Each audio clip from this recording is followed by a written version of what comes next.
Hello guys, আগামী পর্বে তোমাদেরকে জানিয়েছিলাম রতন টাটার জীবনের সফলতা, জীবনযাপন ও ছোট থেকে পড়াশোনা করে বেড়ে ওঠা নিয়ে। তাই আজকে জানতে চলেছি তানার জীবনের সম্পূর্ণ আলাদা বিষয়।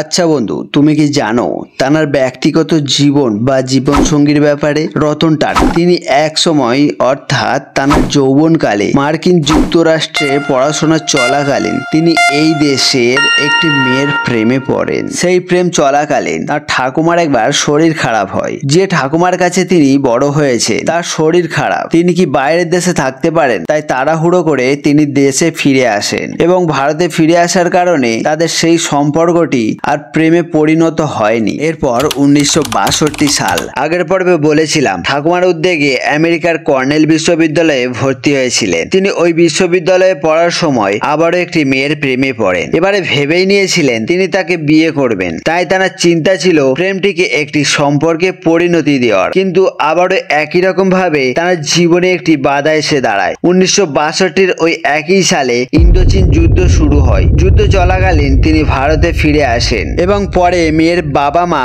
ওই সম্পর্কটিকে আর বেশি দূর আগিয়ে নিয়ে যেতে দেয়নি। ফলে আবারও তার জীবনে সম্পর্কের টানাপোড়েন বা বিচ্ছেদ শুরু হয়।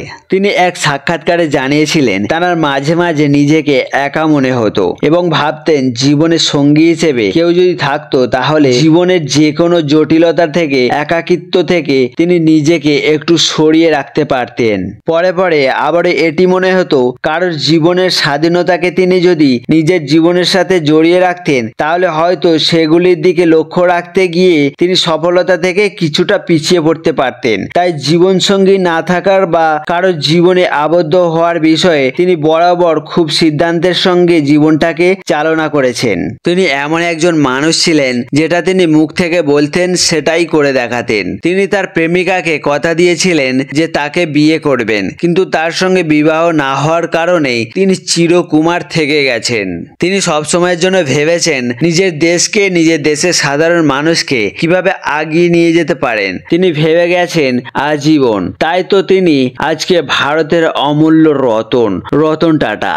বলিউডের নায়িকা সিমি গ্যারওয়াল তাকে পছন্দ করতেন এবং বিয়ে করার কথা ভেবেছিলেন। রতন টাটার মৃত্যুর খবর শুনে তিনি হতাশা হয়েছেন এবং তানাকে তিনি শেষবারের মতো বিদায় বন্ধু বলে সারা জীবনের মতো বিদায় দিয়েছিলেন।